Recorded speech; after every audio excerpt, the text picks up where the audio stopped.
Welcome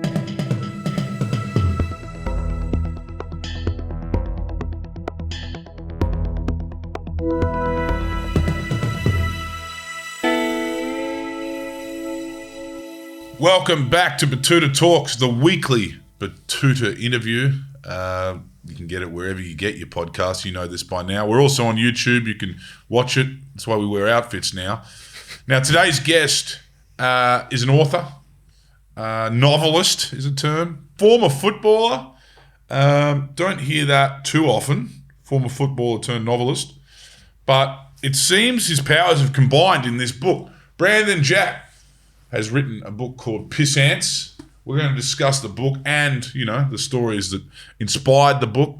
And in doing so, you know, in our way of kind of interrogating a novel about, you know, young blokes, footy club. What level are we saying? What This is professional grade. Professional grade. There's some local footy stuff in there, but we're talking professional footy. Professional grade. Mm. We have donned two of, you know, some of the great punter type brands in Australian sport, the Sydney Swans and the Matildas, real clubbies, you know, great grassroots. Obviously striking imagery on this book, PISSANTS, but I do think it's worth pointing out it's not very often you're going to see, what do they call them, testimonials? What's their technical? There we go. Testimonials. Testimonials from Helen Garner and Brown Cardigan on the same book. I reckon that might be the first one. Brown Cardigan have said it's a diary of unflinching debauchery, lust, love, and fragility. Yeah, and I think Helen said the same thing, but in like a slightly more Helen Garner way. Yeah. Under its foul-mouthed, laughing bravado lay deep wounds, a humble and endearing loneliness that moved me. I think Helen was upset. I've become mates with Helen through this, funnily, because she loves her footy. I think she was upset she didn't get the cover, but if Brown Cardigan give you that, the audience for it is Brown Cardigan. Yeah, sorry, Helen, it's 2025.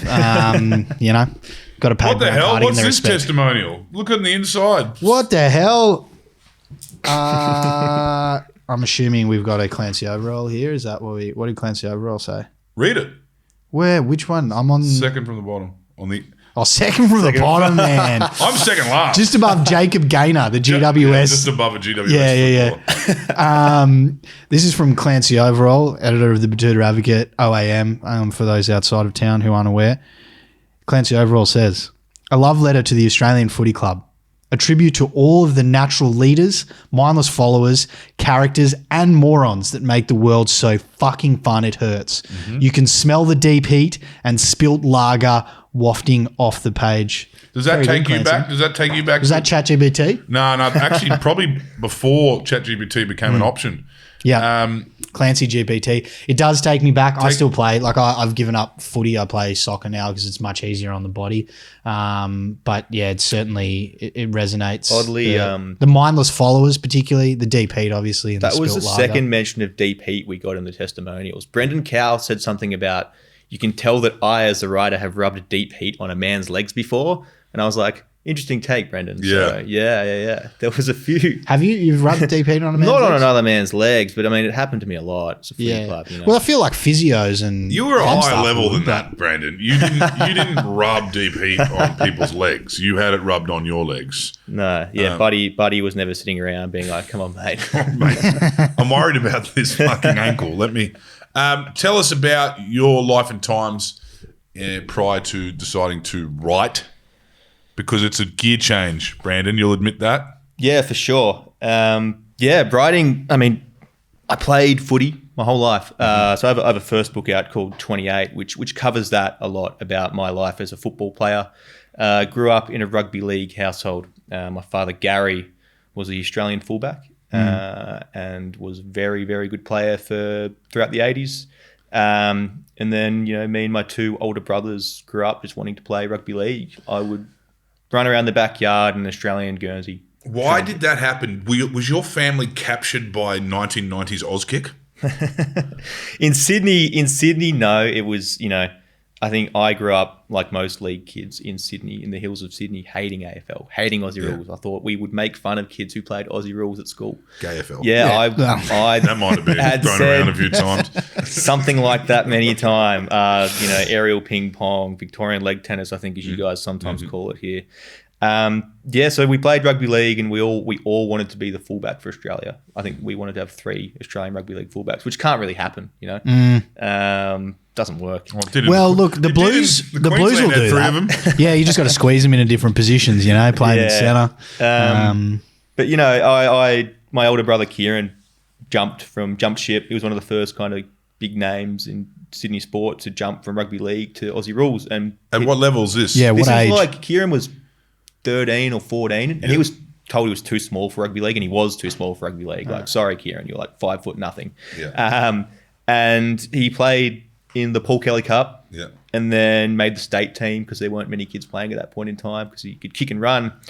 And then he just jumped ship and did the traditional state pathway and then got rookie drafted by the Swans. And while that was happening, I was playing rugby league and not really enjoying it. Like I was What's this, Kellyville? I was playing for the Hills Bulls Yeah, in the Parramatta comp. So I was 35 kilos at that point in time and getting smashed around by kids twice my size. Yeah. And wasn't At that the earlier stages of the Pacific Revolution. Yeah. And I wasn't enjoying it. There were days when I'd wake up on game day and pretend my neck was sore, so I didn't have to play because I just didn't want to.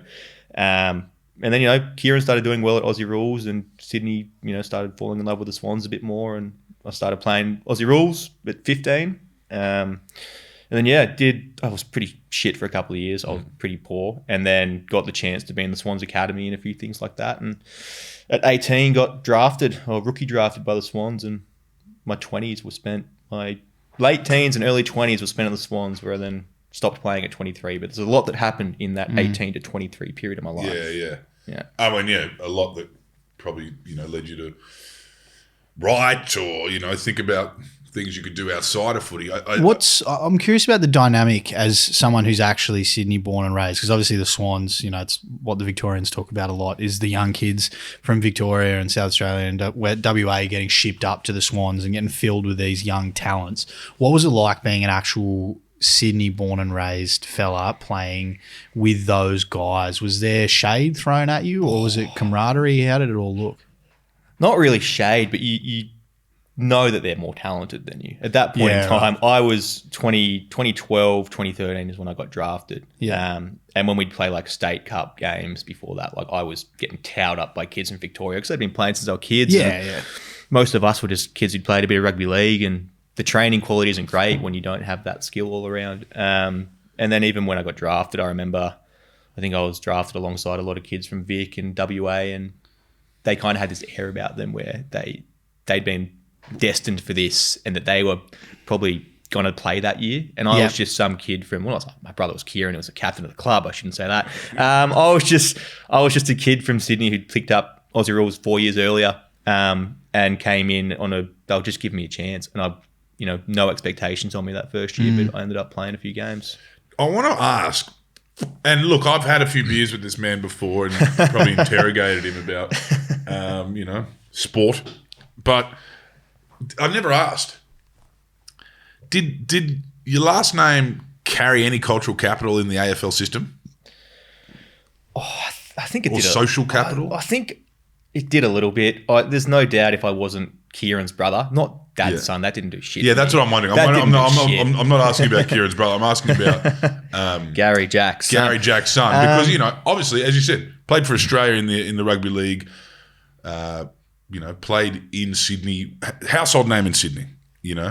Or do you think it was? The Jacks had forged a path for themselves as in the next generation by the time you got there. To be honest with Kieran, I think in terms of legitimacy as a player, he proved it himself. He was a really, really talented underage player.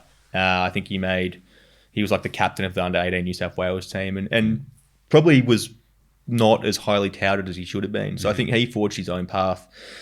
And then I leveraged off the back of that for sure. There's always eyes on you at local footy games if you people would know who Dad was. Yeah. And I would, walking down the street as a kid, like people would stop you and want to talk to Dad, and I'd be like, I'd pull his leg after and be like, "Who's that?" And he'd have to be like, "I have no fucking idea who that was." Just and I was like, some bloke. I was like, that's what I want when I'm older. I want that experience. It held a little bit, but Kieran did his own thing. And then I honestly, if Kieran wasn't my brother, I don't think I would have been drafted. I don't think I would have been looked at. I think they saw the progression he made and saw me as a little bit taller than him, a bit faster. Same genes. Maybe that investment pays off, though. That investment often pays off. And a great example of that is in the rugby league is Latrell Mitchell. He came initially, there were big raps on Shaq, his brother. Right. Yeah. And Latrell was the other brother that was around, but Shaq had the big raps on him. I didn't know that. Yeah, and then Latrell came through, and people would think it's reversed nowadays, but it was actually started with Shaq. That's so I could have been Latrell. You could have been Latrell as we were getting here. Yeah. Fuck. Yeah. A few different levers pulled. What happened in footy that made you decide you actually want to write a book instead of getting someone else to write it and then just putting your name on it, like most other footballers do? I think Wendell, the books I read growing up were Gordon Tallis's Raging Bull was the first book. That was a good one. And then like Ben Cousins' autobiography, Joey Johns, the two of them. I think I know all these names. Yeah. Such Is Life, Ben Cousins. Yeah. Don't Die with the Music in You by Wayne Bennett. Yeah. He's had a few, I think, Wayne Bennett. Yeah. The Wolfie Feeds the most recent one. Joey, these nighttime reading for you. Joey Johns is the two of me. And it's funny as a kid, like 12, 13, reading them, like you actually think the player writes it as well. Because you're just like, I'm like, fuck, all these footy players are good writers. I think the best case is Andre Agassi's one always gets talked about. Everyone thinks Andre Agassi's like this literary wizard, but there was a ghostwriter for that as well. Why did I write? I think I've always enjoyed writing. I at school did pretty well in all the writing subjects, and even at the Swans when my career started to go to shit my last 2 years and I wasn't playing a game for the senior team, I kind of started carrying around like a little notebook with me. I'd go to cafes with a notebook, and really tragic inner Sydney stuff here. I'd go to cafes with a notebook, or on away trips I'd have a little notebook with me, and I'd just be writing like thoughts, sometimes song lyrics. I was really into music at that point in time. Song lyrics, just ideas down. It kind of became an escape for me. And then when footy ended, you're faced with that question of like, well, what do I do with my life now? I'm 23. My resume literally just says professional football for 5 years. Like that doesn't really get you any jobs anywhere. So this didn't come out of school, really. It wasn't like, the teachers have got, he's a good creative writer. I was a shit-house creative writer. I have some stories I wrote in school that teachers almost laughed at. And I was good at essays and things like that. And I did have some teachers, particularly a teacher called Ramina Wills, Miss Wills. She really believed in me. And that meant a lot of the time, because with footy, there's always pressure on me to be something. You're a jack, if you're not playing for Australia or something, then what are you doing? But with writing, no one ever expected me to do anything. So when someone did believe in me, it felt like it was my own thing. And then coming out of footy, it was, you confronted, and I see my mates who've been delisted, cut, in the same thing now. You look out at the world and you're like, now what the fuck do I do? And there's a depression that happens there for a couple of years. Well, there's a void that tears open.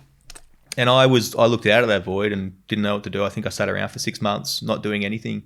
And then I started going to uni full time, did a creative writing degree, got a job as a copywriter, which I would write the letters. 'Cause all I knew I could do, I could write. That's the only skill I really had that I could use as a job, I could write. I got a job as a copywriter writing like charity letters to people asking for money. So I would get told I have to write as like somebody in need of money. And I would ask the donors to write to donate to that person, which was good practice in a way. Intelligentsia, charity mugging. Yeah. I'd literally get an interview on my desk that they'd done with this person who's like, it really, it might be a medical thing or cancer research or something. And then I'd have to adapt their voice and write a 4-page letter as them. So that was pretty... I mean, that's ghostwriting. Yeah. So I did ghostwriting for other people. But, when it came time to write a book... I contacted the publisher and was like, I want to write a book. And originally I wasn't going to write about footy. I was going to write I had a bunch of essays that I'd done, and I'd done some journalism stuff for the SMH and the Age, and was exploring that pathway. But then it came back to writing with 28 about footy. And then with PISSANTS, it's kind of gone to another level again of now I can use my creative writing muscles and make some shit up. So 28 memoir. Yep. So is this your first foray, you'd say, into creating a world? Yes, and that was fun. With writing a memoir, there's this. I almost felt a sense of guilt after it. I felt this sense of you've written about other people, and I was conscious of it while doing it. But I've written about other people without giving them a right of reply. Yeah, and you do carry that weight with you a bit. And I remember feeling really conscious of what John Longmire might think of me, having written stuff about him and our relationship, and wrote about my parents in it, and I wrote about a few other people in my life, and you kind of shrink up a bit. And maybe some writers don't have that, and they can just fucking not. Did people confront you about anything? Or? No, I never got anything. I mean, there was cases where I didn't get messages from people where I thought maybe they blanked me as a result. But that weighed on me. And I also felt after 28, it was hard to feel like an author when you wrote a memoir. In a way, for me, I felt like a lot of people just write a memoir. It's your life story. You can just put down the words on the page. But I really wanted to come out. And, I mean, it's a step up from a sportsman's ghost-written autobiography. I mean, at least it's a level above that. But you didn't feel like a novelist. Yeah, no, I didn't feel like an author, and it feels wanky to say that. But I knew the next thing I did, I wanted to flex some muscles a bit and create a world. And I sat down with I did a few false starts. I tried to write some books that just weren't right. I wrote a couple of manuscripts that were just empty. And then finally one day I was like, fuck it, let's write about what you know. Let's write about this footy world. I always cringed at writing about footy because I'm like, I've never seen it done super well as fiction. Sporting fiction in general is not done super well. And I was like, well, let's do it your way. Let's write about the piss ants. And that was a title straight away. And it came together. Like, it came together as a mix of different stuff. But yeah. How did it flow? Like, once you landed on PISSANTS, and did you just get started and it just all came out? There's a few origin stories here, and I can't remember the sequence of events, so I'll give them both. But I originally wrote it as a TV show. I had an idea for it. I wanted to write a script, so I wrote this pilot episode, and I took it into a place one day. I won't say the place. And they were really interested in it, and they were like, all right, can you flesh out that idea and send us the rest of the script? And I banged it out over the weekend and then sent it to them, and I never heard back from them. Like, didn't hear a word. And I emailed and followed up and never got anything. So then part of my brain went like, well, fuck you, I'm going to write this as a book. And then maybe one day we'll come back and do the show. Then when I started writing it as a book, it was a process of, there's about 4 or 5 different narrators in the book, 4 or 5 key narrators, and I would hear a narrator and then write their parts.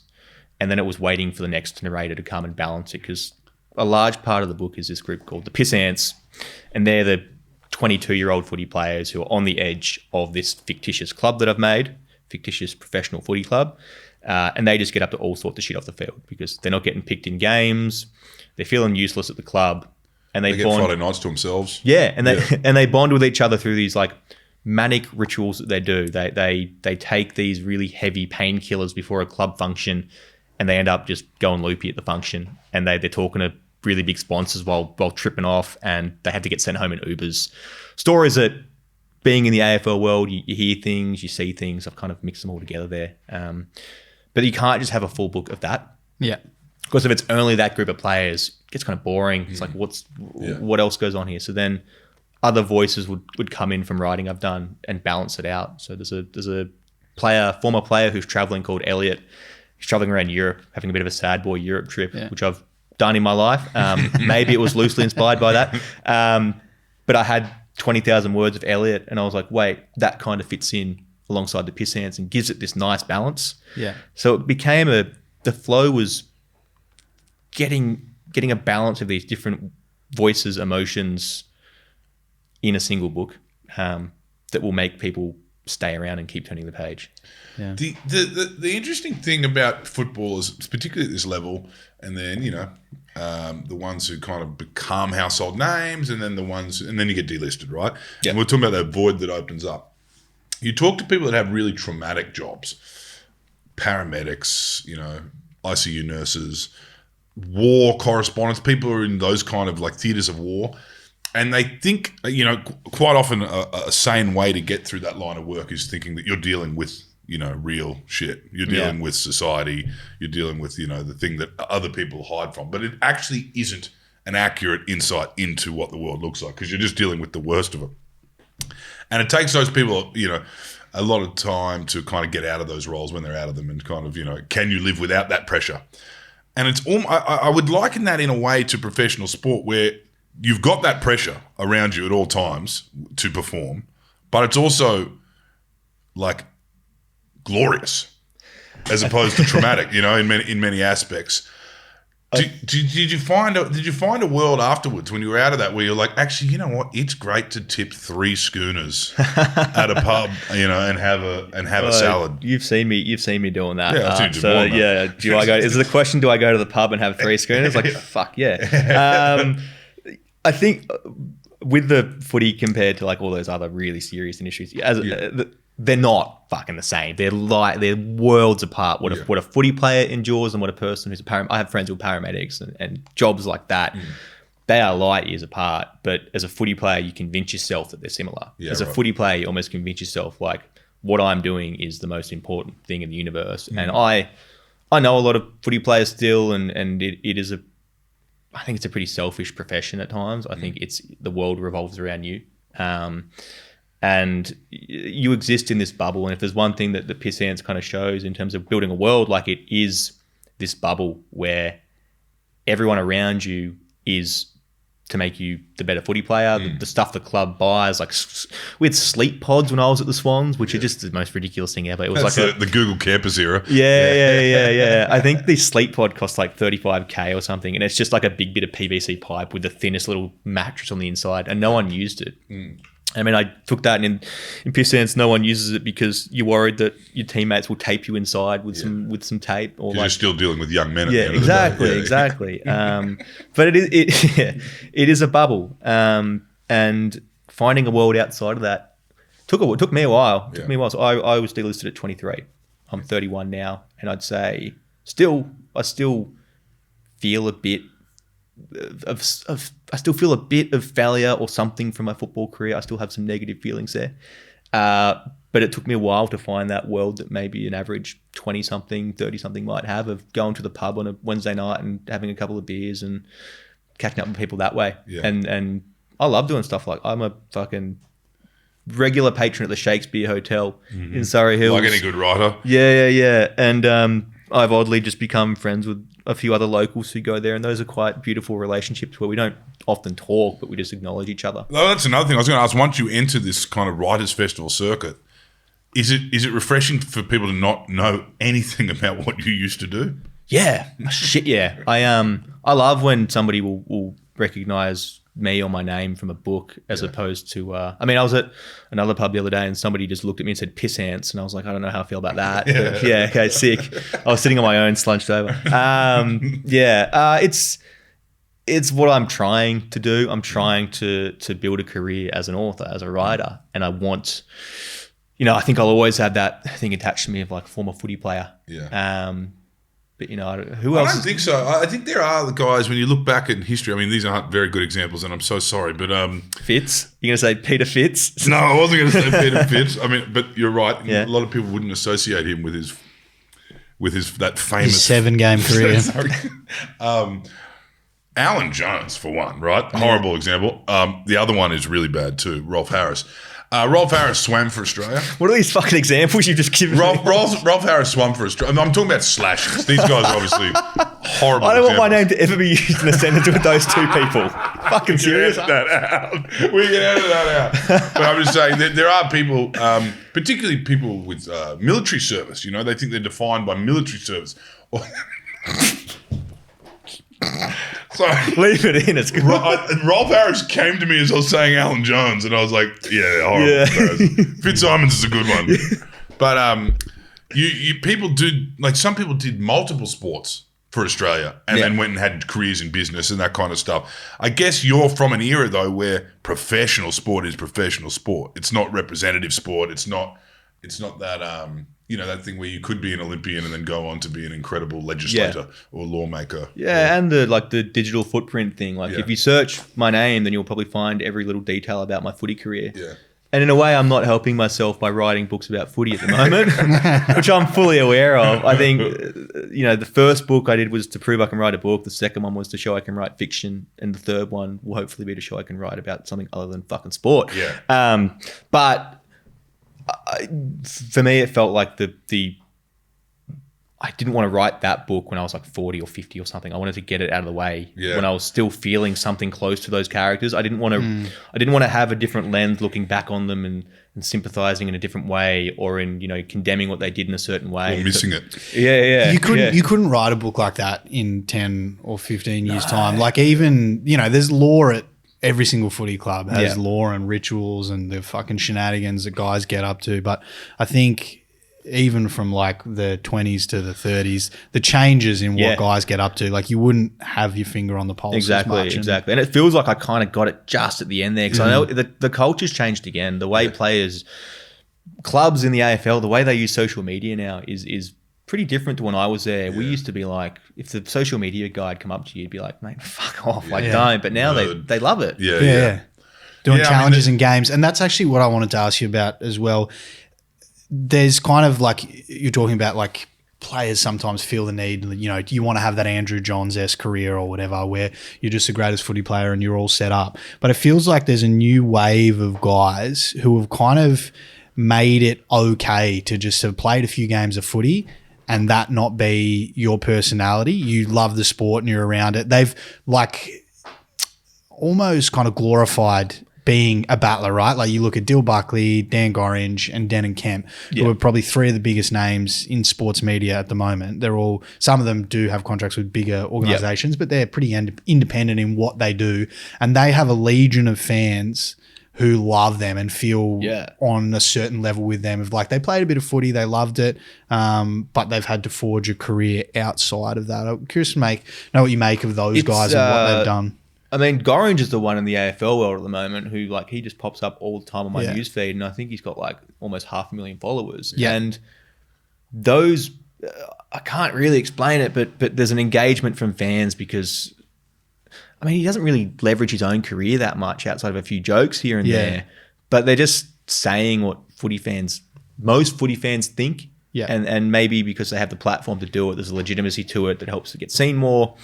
But for me, it just speaks to how tired people are of traditional sports media. We don't engage with those organizations the way we used to. Like, I don't know how many people fucking pick up the paper and flick to the sports section. Like, if I'm continuous call team. Yeah. People go on social media and you just want to see something that like really engages your senses straight away and makes you go, oh, shit, what was that? So yeah, it's changed, and there's players who it's funny, like, isn't it? How there's those three guys. I think Cooper Johns as well is another one. Cooper Johns, coming through. I think there's like a handful of players who've not had that career, and the traditional thing would be 200 game career, 300 game career, sideline reporter, really media trained, but probably pretty shit house at it. Maybe these guys just have a bit more juice, they got that. They've obviously had to work harder at their craft and what they do off a football field, and I think that's paid dividends. But it's also not that either. It's like, what the examples we're talking about now are people, they still kind of had to be high profile at the end of all this. You know what I mean? They had to put themselves back into being a public figure. Whereas I do think there's some people who look at sport now, like David Pocock's a good example. Not a good example because he's now a well-known federal senator, but he obviously saw an exit plan there. He saw something where he was going to end up doing. He finished playing footy. He went back to Africa. He went and learned a lot of different things there, and health and fitness and all that kind of stuff. And but you see the coaching, right? There's guys who are making that decision while they're playing football that they're going to be a coach afterwards, and you can see it now with the Ben Teos and the Matt King in the NRL and rugby. I think people are realizing that this LeBron culture, which was very aided by the rise of social media, where you have like legions of fans jumping clubs because they follow a player because he's the best in the world. I think athletes are getting realistic about the fact that, great teams are made up of moving parts as well. You know what I mean? And it's okay not to be LeBron. It's social media and players getting paid better are paid more. Yeah. And, there's a lot of players in the system now as well, in the Aussie rules system, who have businesses on the side as well, who, like, use their Instagram to say, sign up to my training program. And these are kids who are like 19, 20 with this business sense to do that, which when I was 19 or 20 in a footy world, if I posted anything on Instagram, the comments would be like, the fuck is this? Or it's like Brent. People, they just call me Brent. They just say Brent and that was it. And he's like, you know what that means. It's become... Australia loves talking about tall poppy syndrome. It probably still exists, but nowhere near what it was. And I almost... Yeah, they've all diversified a bit in a way too. Yeah, I get this... When I see a young footy player putting their neck out these days, like celebrating after a goal, part of me is like, that's great, but part of me also has that thing in me that's like, fuck, I would like bully him at a footy club. That's not how I grew up. Yeah. I know. I feel like an old man sometimes, being like, who's letting him do this shit? But I also like seeing it. It's fun to see people doing stuff that, you know. You're torn on hockball then, for example. Yeah, good use of hockball. Jack Ginnivan is the one there who's kind of like the big instigator, and I enjoy watching. He's one of those guys I enjoy watching because something's going to happen. But some of his social media stuff and stuff, I'm just like, I don't know. I don't know how to feel about it. But, you know. Is that coming from a, like, why are you doing this to yourself? Like, as a footballer, as a former footballer, you're looking at him going, fuck, why are you sticking your head up like that? Because you know what he might cop? Or are you just like... I might be really twisted in this sense that I came up at the Swans at a time when the Swans always get talked about as the most ruthless sporting culture in Australia, which is a lot of mythology around that. There's a lot of mythology there, that the Bloods culture, but there's a part of it that we were super strict and no one ever stuck their neck out. And maybe it's just become internalized in me where if somebody put that up, I just see like the whole team converging in the warm-up room downstairs and doing a fine session for that person and putting them in their place. And I think, I'm probably not the right person to engage with on that stuff because of how twisted I am from the Swans. Fair enough. I want to talk about clubland now. Like this is, the fringe of professional, senior football is something we've never seen before. So PISSANTS is great for that. But the clubland where it's just basically babysitting for blokes who've finished school and haven't really started their lives yet.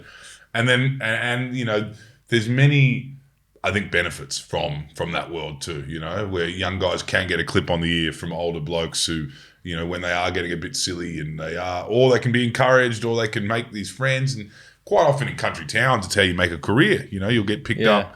You'll become an apprentice for a club sponsor and you'll whatever else. But the insanity when you're not a public figure outside of a suburban football club, that culture is, and particularly nowadays because the girls don't even come down and watch first grade. So it's the guys are just like, it's this monoculture of young men who then they go out and hit the city. That's the culture nowadays. Yeah. They don't party in the clubhouse after the match. Two things there. The babysitting thing childcare thing really hits a note with me because I think footy clubs in a way are that they create this bubble, which is the bubble is always talked about where people are looking after you 24/7. Your whole life schedule is written out for you. You don't really have to think too much. Yeah. You just do what's told, do what's expected of you. The amount of times I had mates who got delisted and then I got fucking 3 of these messages. Like 2 months later, they'd message me saying they're on a bus. They're like, I'm catching the bus. Because they'd never caught, fucking serious. They hadn't caught a bus for since they were a kid. Yeah. Or they'd be like, how do I get from here to here? What bus do I catch? I'm like, mate, look it up on your phone.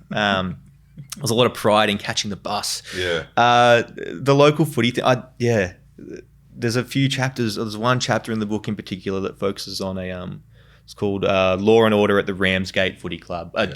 There might be an actual Ramsgate Footy Club. I don't know. Yeah. There probably is. But I just picked that name so it worked in my head. And it's about a local footy club who is full of battlers, the kind of people you described before who just love playing senior footy because it's something to do. And they're doing their annual kangaroo court fine session.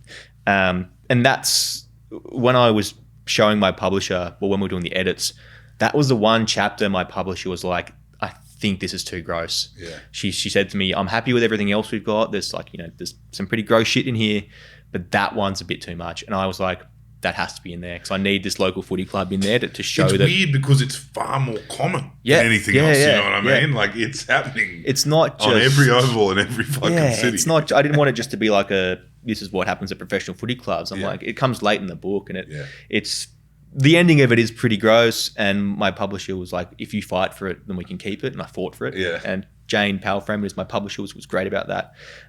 But yeah, I mean, there's Instagram pages like Mad Monday Instagram pages where you see shit year round, and it kind of you watch it, and I get a chuckle from it sometimes. But a lot of the time, I get a chuckle from it. But you just realize it's happening. It's all happening all over. It's footy club culture. Yeah, and you know, pros and cons to all of that too. You know, it is probably healthy that there's young men out there in their local community meeting people from their local community. You know, we talk a lot now about online communities.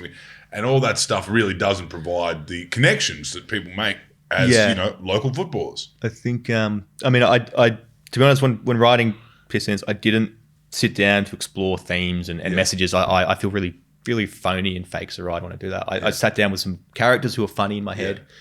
And if that's me being honest about it, but if I am to get pushed about, well, what does it mean? When I think about it, it does look at this idea of male bonding, male loneliness, and a lot of the footy club culture gets slammed. I've written pieces in the past kind of slamming some stuff that happens at footy clubs, but when you really investigate it, the characters in this book, for example, and people out there, if you take that away from them, you realize they don't have anything else really, or they might not have the modes of communication or it's easy to be like just all the infrastructure. Yeah, exactly right. And they don't go to church. Like, it's easy to say, well, just talk to your friends about something else. It's like, well, that doesn't happen. And people don't want to do that or fucking know how or have the means to do that. So the idea of a footy club having this debaucherous element to it that is aligned to male bonding is like, but without that, it's just a bunch of fucking lonely guys. So there's a real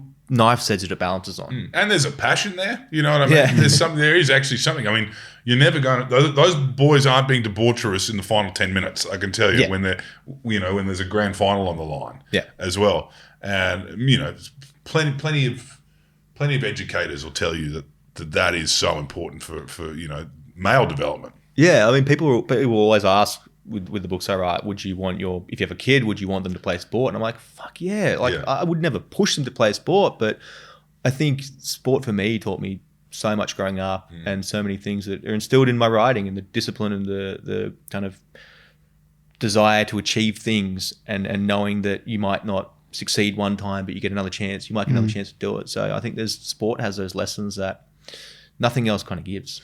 Local footy clubs are so important like that. In that sense, obviously you get the lessons from playing with people, but like the footy trips away you mentioned or the Mad Mondays or whatever, I think there is something in like a young 19-year-old bloke in a semi-professional or a non-professional club going, fuck, I'm sharing a bloke with they're sharing a room with some 35-year-old guy who I haven't met that well or whatever, but it's that like pushing outside your comfort zone, hanging out with other guys, learning from them. As you said, getting clipped on the ear, Clancy, fitting into a bit of a society. When the Colts have lit a wheelie bin on fire, and that's too far. I think every Mad Monday, Silly Sunday has something lit on fire. Like we had a tradition where we would have like a fire in someone's backyard on Silly Sunday at the Swans, and I think one year it was a front yard in like Pagewood, and the next day the Google Maps car had driven past, and they photographed the wreckage. And our media, we got a new media advisor that year, and they moved into that house. And they were like, when I was looking at the house online, I could see this fucking wheelie bin out the front and a trolley next to it that was like lit on fire. And we're like, that makes sense. That was when the footballers lived there. Yeah, that was it. I want to now talk about your new teammates in this new game you're in. What's it like befriending people like Helen Garner? Completely different lives, right? Yeah. Came out of completely different systems. Befriending Helen, it's so Helen now, like we message each other. She loves her footy. She's a Western Bulldogs fan, so she'll message me. I think the Swans were playing the Western Bulldogs a couple of weeks ago, and I just was sitting at home and I got this message from her, and she sent me a message about Tom Papley, and she was like, "I don't know about Tom Papley," and I was like, "That's fucking." She's just sitting there. She just like bored and sends me a message. So it's nice to know that people in that scene take me seriously as a writer. The last thing I'd want to do is to come in and be seen as a footy player who's just stumbling around and doesn't know what he's doing. Yeah, I fucking dedicate my life to this craft, and I work hard at it, and I don't take it lightly. I read all the time, I write all the time. I'm always looking to work on something. So it's nice to befriend people like that and to have them, validate what I do. Writers' festivals are an interesting scene. I find I'm normally one of the younger authors at the festivals, which means I'm normally leading, does anyone want to go get drinks? Yeah. And you kind of see these people who are like, oh, that might be fun, actually. Yeah. And then, yeah. And then you do see the same, it's the same kind of footy club culture. Like if I'm like, let's go for a drink, and then these people start, they let loose a bit, and I'm like, you're all fucking the same. Yeah. Well, mate, you've done it. Second book, you're flexing the fiction, although I do reckon there's a few yarns in here that there'll be footballers reading this thinking, hey, hold on a second, that sounds a lot like me or my teammates. And congratulations, mate, you're an author. Thank you very much, gentlemen. Thank you, Brandon. Thank you.